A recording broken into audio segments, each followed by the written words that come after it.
The year is 324 in the northern divine region's Bitey City. Dark clouds gather overhead, and thunder echoes across the sky. Amidst the turmoil, a lone figure hovers in midair, surrounded by crackling lightning. This man is our protagonist, Sububai. He stands at the center of the storm, enduring the divine thunder in hopes of ascending to immortality and stepping into the land of immortals. Unbeknownst to Sububai, danger draws near. A female cultivator, standing upon a lotus blossom, readies a potent divine thunder technique. With her sword lifted high, she launches a strike aimed directly at Sububai. At the final instant, Sububai manages to evade. Though he escapes a fatal blow, the attack wounds him and he crashes to the ground. The woman descends, pointing her sword at him, demanding his surrender. She is Lin Wonk, one of Sububai's own disciples. Sububai, stunned and furious, cannot believe that his trusted disciple would turn against him. Enraged, he readies a deadly counterattack. But before he can retaliate, another disciple, Buyu, delivers a sudden strike from behind, tearing a hole through Sububai's chest. Buyu then turns to Lin Wonk and argues that, despite their master's many wrongs, they should at least allow him to perish with some dignity. Sububai, gravely injured, can only laugh at such betrayal.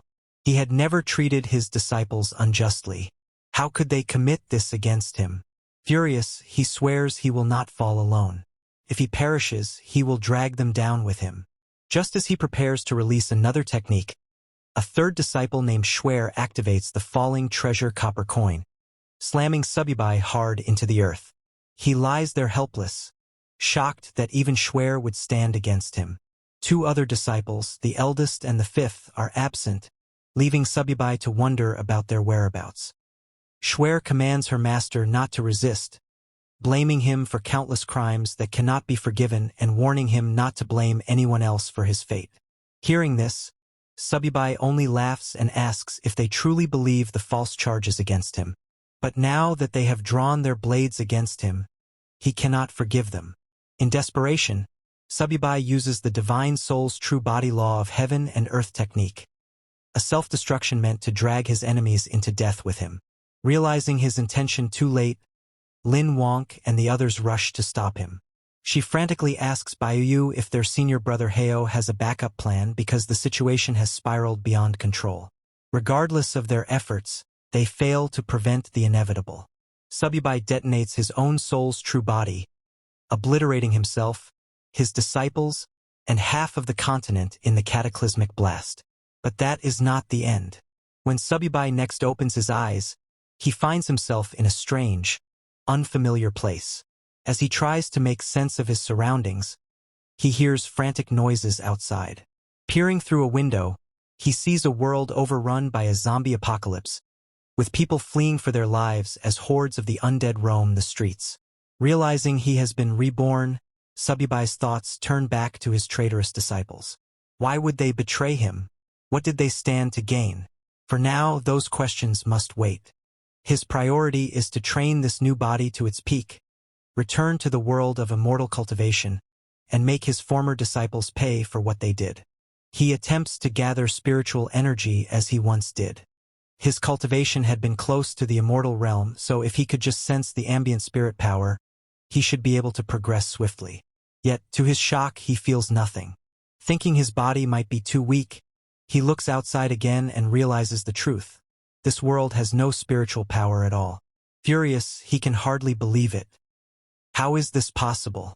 Without spiritual power, there was no way for him to cultivate in this world. In fact, merely surviving here would already be extremely difficult. Just then, a man and a woman burst into the house, having barely escaped from the zombies outside. They looked terrified, as though they had nearly died.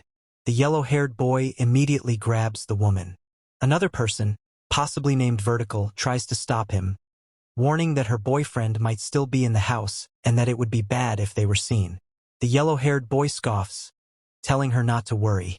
Even if her boyfriend saw them, there was nothing he could do. As he removes his clothes, the woman suddenly notices a bite mark on his arm and asks how he got wounded. The boy shrugs it off, saying he might have been bitten by those crazed people on the street and insisting it was nothing serious. They continue their business until, abruptly, the woman realizes the boy has gone still. She asks him what is wrong, urging him to continue, but to her horror, he is turned into a zombie and attacks her. She struggles, barely managing to push him away. Meanwhile, Subibai hears the commotion and wonders if someone else is in the house. Searching through the memories of his new body, he recalls that the woman is supposed to be his girlfriend, and the yellow-haired boy is her lover. Subibai smiles bitterly, realizing that the original owner of this body had also been betrayed by those closest to him. Opening the door, Subibai sees the now zombified boy lunging at the screaming woman. She notices Subibai and begs for help. He stares at her coldly, says nothing, and watches as the zombie tears into her flesh. Then, without a word, he closes the door behind him, thinking, serves her right. In a world with no spiritual power, Subibai knows he must find a way to survive. Otherwise, he might die here before ever returning to his original world. Sitting on the floor, he tries to retrieve something, anything, from his sea of consciousness that could save his life. Yet, with his current cultivation level, advanced magic items like the 9 Changes Spirit Pellet are beyond reach.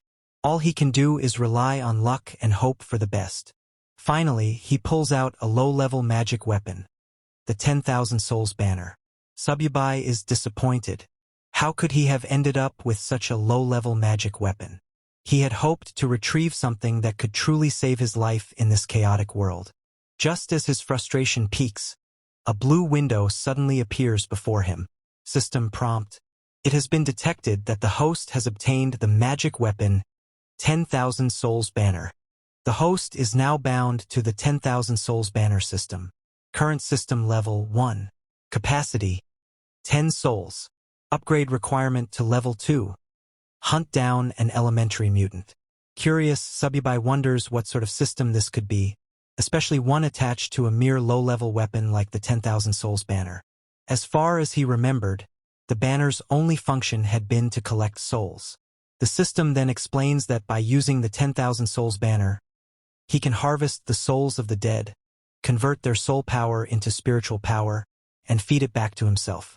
The higher the banner's level, the stronger the souls it can collect, and thus the more spiritual power Subibai would gain in return. There is a catch.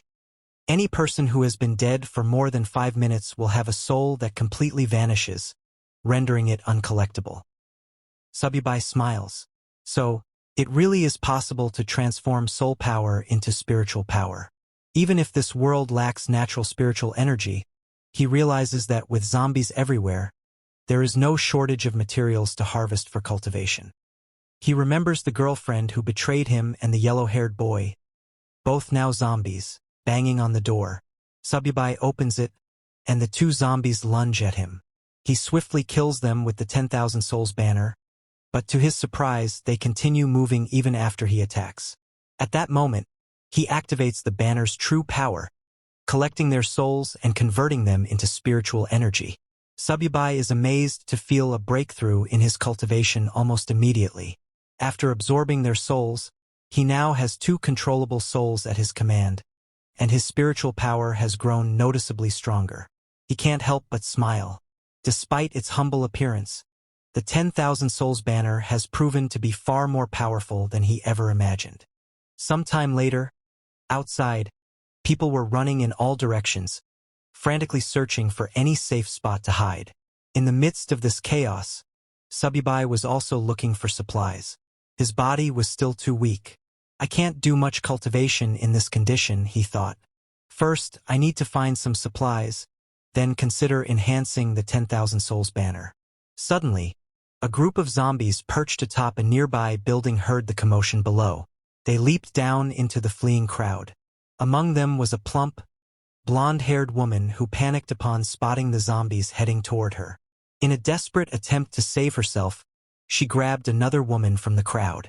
She hurled her at the zombies, using the poor victim as a human shield.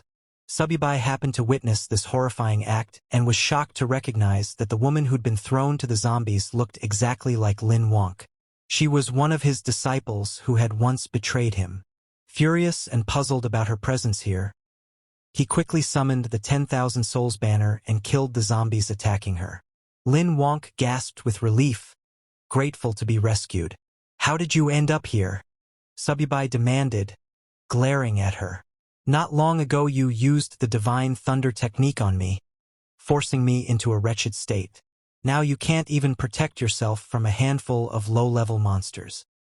He could scarcely believe that his former disciple, who had once caused him so much trouble, was now so weak. Yet Lin Wonk only stared at him in bewilderment. She had no idea who he was or what he was talking about, and she couldn't understand how he already knew her name when, to her knowledge, they had never met. Standing up, she thanked Subibai for saving her life and asked if they had met before. Incensed, Subibai pointed his spear at her. "Don't pretend to be crazy. You won't get away by feigning ignorance." Startled, Lin Wonk tried to calm him. "This isn't the time for wild accusations. There are more monsters nearby. We should leave and find somewhere safe." Hearing her words, Subibai hesitated. "Did I get the wrong person?" he wondered. "Or is she simply not the Lin Wonk I once knew?" Subibai still found it difficult to believe that the woman before him wasn't the traitorous disciple he remembered. She looked identical to Lin Wonk, and he was sure he would never mistake her face. Unless, he thought, coming to this world had caused her to lose her memories. As he moved closer, hoping to investigate, Subibai's stomach growled. Lin Wonk smiled at the sound and mentioned there was a large shopping mall not far away. She planned to gather supplies there and possibly take refuge. She invited Subibai to join her, and although he hesitated briefly, he eventually agreed, if only to see for himself whether or not she was truly the same Lin Wonk. Gripping his hand, Lin Wonk urged him to hurry, so they could stock up on supplies and wait for rescue. Subibai followed her, still torn between suspicion and curiosity. Even if she really has lost her memories, he thought, her betrayal remains. Sooner or later, she'll pay for it. After half an hour, they reached the entrance of a Walmart supermarket. While standing at the front doors, Lin Wonk asked for Subibai's name. Hearing this, Subibai realized she truly seemed unaware of who he was. She wasn't faking her confusion at all, but he refused to let his guard down. Stepping past her, he answered curtly, "Subibai." Following a brief introduction, Lin Wonk invited him to head inside. She suggested they use the store's resources and wait for rescue. But to their surprise, the supermarket was already crawling with zombies, and not just ordinary ones. Among them was a mutated zombie that stood out. It kept mumbling phrases like, "Apply for a card, get 50% off." Before slaughtering several normal zombies in its path, it charged straight at Subibai. Subibai smirked as he felt the creature's aura. It's probably at the initial stage of the spiritual sea realm, he realized. That must be an elementary mutant. Lin Wonk, terrified, hid behind him, urging him to retreat and find safety elsewhere. But Subibai saw this as an opportunity, not a threat. A sacrifice that could help him upgrade his 10,000 Souls banner to level 2. Summoning the banner, he commanded 2 zombie slaves he controlled to attack the mutant. The supermarket erupted into chaos as his zombies clashed with the others, killing them one by one. However, the mutated zombies soon noticed Subibai's slaves and charged in to attack. Subibai quickly ordered them to pull back, but the mutant was too quick and killed one of his zombie slaves. Seeing an opening, Subibai launched a sneak attack from behind. At the same time, his remaining slave, a female zombie, leaped onto the mutant's back and bit into its neck. What happens next? Stay tuned, the next part is coming soon. Don't miss it, and make sure to watch the next episode.